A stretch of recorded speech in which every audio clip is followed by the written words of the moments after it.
Hey friends, Sandra Hewlett here, coming to you live, living out loud, loving the Lord, and learning to be healthy. So, who is trying to enjoy some weight loss and you're fearing the holidays coming up and getting a little nervous about it and how you're going to deal with the holidays and all those kinds of things. So I have 3 little known factors that could affect your weight loss, and these are earth-shattering. I learned these from another podcast that I was listening to, but hey Herb, so when I started listening to him, I realized, hey, that's what I've been doing. And it's like sometimes we do things and it's hard for us to put into words to help other people understand what we've been doing. So I was so excited about being able to share these things with you. So 3 little known factors that could affect your weight loss. So first of all, I wanted to, I thought I was charging. Let me make sure I'm charging so I don't die while I'm on here. Okay, so, I've talked about trying to lose weight, and getting on up in age, 55 plus women. One thing that has changed in my weight loss is I'm not losing weight to look pretty. I know, it's like, honestly, I've done that in my 20s, in my 30s. It was, I want to be attractive. I want to, I just want to be pretty, and weight loss had a lot to do with that. After I've gotten older, there's some other things that weight loss is not going to fix.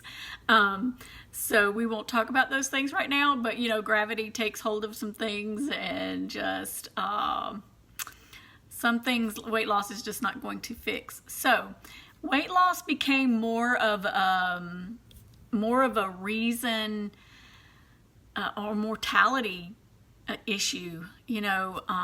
I was dealing with a lot of joint pain, so that was a huge reason. Just feeling good, just not struggling to get up and down the stairs or to get out of my chair, and knees especially was big for me. My knees were hurting really bad, and I knew it was just the extra weight and the pressure on my joints that were affecting me. So weight loss didn't become this, I got to hurry up and look better kind of mentality. It was, okay, I have probably hopefully a good 30 years left, and I don't want to struggle the rest of my 30 years. Hey Carrie, hey April, thanks for watching, you guys. So I didn't go into this with the mindset of I'm going to lose this amount of weight, so I will look a certain way, and then after that, whatever. But and I've done that. I've been there. I've done that, and so it was more like I've got to change my lifestyle so I can enjoy the rest of my life. And so that's not going to be an instant change. And not being instant is okay with me now. It used to be, I guess the hurry up and quick fixes aren't as important to me as they used to be. So anyway, I think being 55 and why we want to lose weight, it's no longer to please anybody else. It's just for me. So I think that has that mentality, that mindset is a huge thing. So, not that y'all needed to know that, but I don't know why I told you that, but I did. So, so let's just truly change our lives, not just losing weight, not, and actually for the first time in my life, I'm going to tell you the relationship that I have with food is actually a healthy relationship. I'm not, I'll explain that more in a minute, but for the first time in my life, I just feel like I'm having a normal relationship with food now. So, hey Debbie, hey Jenny. Okay, so number 1, number one factor that could be affecting your weight loss is develop routines that work for you. So what are you going to do that you can put in place and put on repeat and that it will work for you? Like, and I suggest starting with one simple step. It might be, okay, I'm going to start walking 15 minutes a day. It's an easy thing. Everybody can do 15 minutes a day. Everybody has 15 minutes in their day that they can go walk. And I don't, so we're not going to have this, I'm going to run a marathon in 6 months and I've got this big workout to do. It's 15 minutes a day. And let's stop arguing for our limitations and let's start arguing for why we can do something.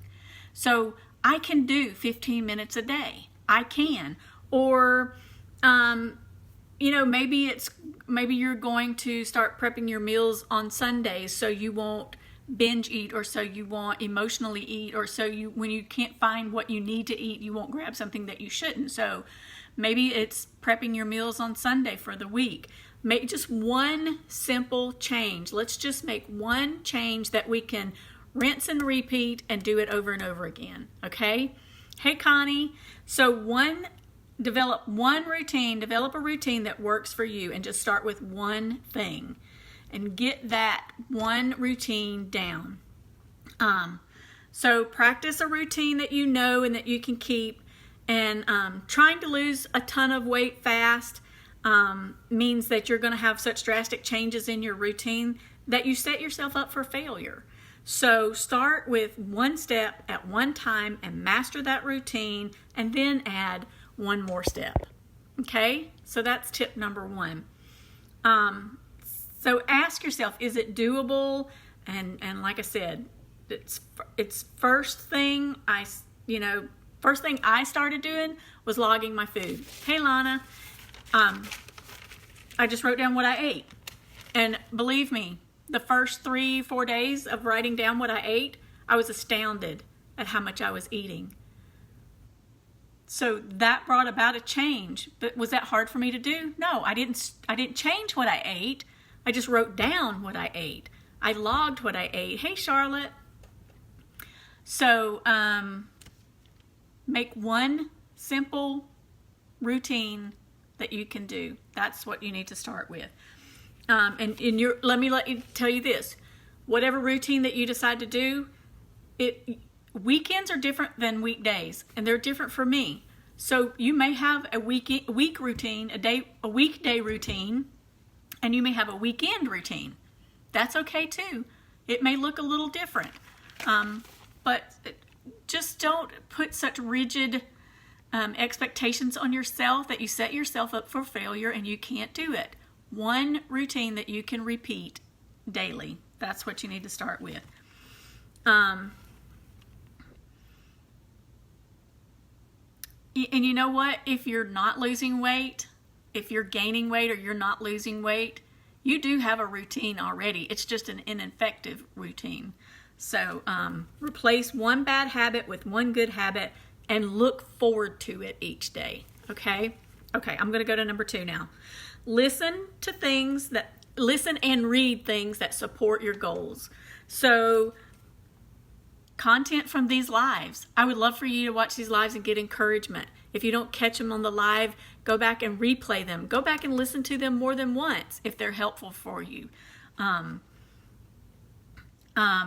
walking this road as well. So I have to surround myself by encouraging thoughts, encouraging words, encouraging people, other people that are walking this same journey with me, so they know what I'm going through and they can understand what you're dealing with, and they can give you little tidbits.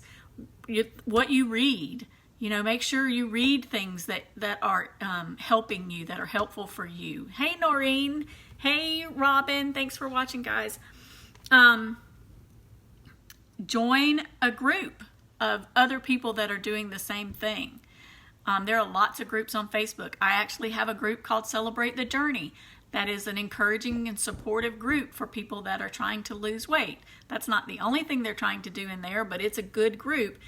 Don't put yourself, if you have people that are, not being supportive, hey Joy, not being supportive of what you're trying to do, then try to back away from those kinds of people. Don't put yourself in, being vulnerable to those kinds of people. Now, I understand sometimes you can't completely remove yourself from them, but try to surround yourself with people, with content, with what you view, what you listen to that is supportive and encouraging and helpful to you on what your goals are and what you're trying to achieve. And keep exposing yourself to that stuff with new ideas, with support, with encouragement. So listen and read things that support your goals. That's number 2. Number 3 is you have to start slow. If you're eating, if you're, we have stress, we have issues, we get frustrated, we have anger, there are things we deal with, and how we deal with them a lot of times is with food. And if you've had a bad day at work and your habit is to eat a huge bag of Cheetos on the way home from work till you get home, then don't say, okay, I gotta completely cut out any kind of junk food and just start with that one bag of Cheetos on the way home. And maybe it's just eat a small bag of Cheetos instead of a big bag.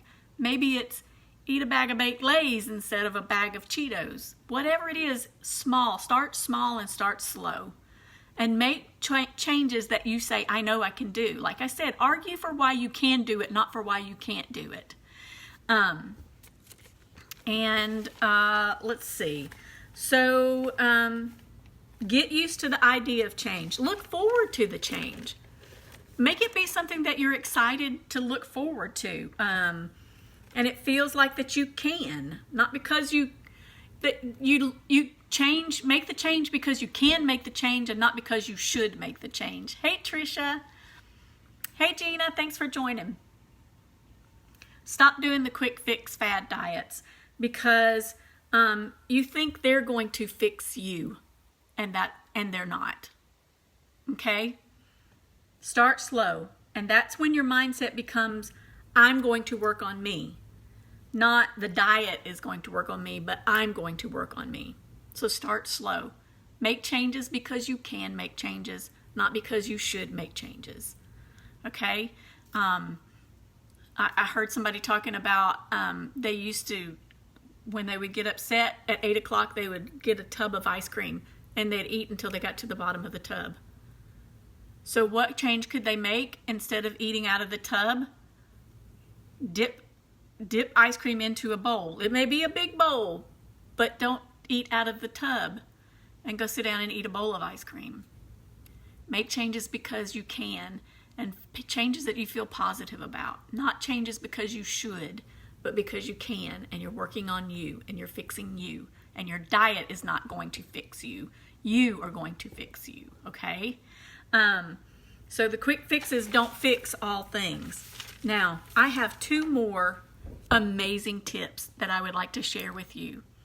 And I have them written down in PDF form.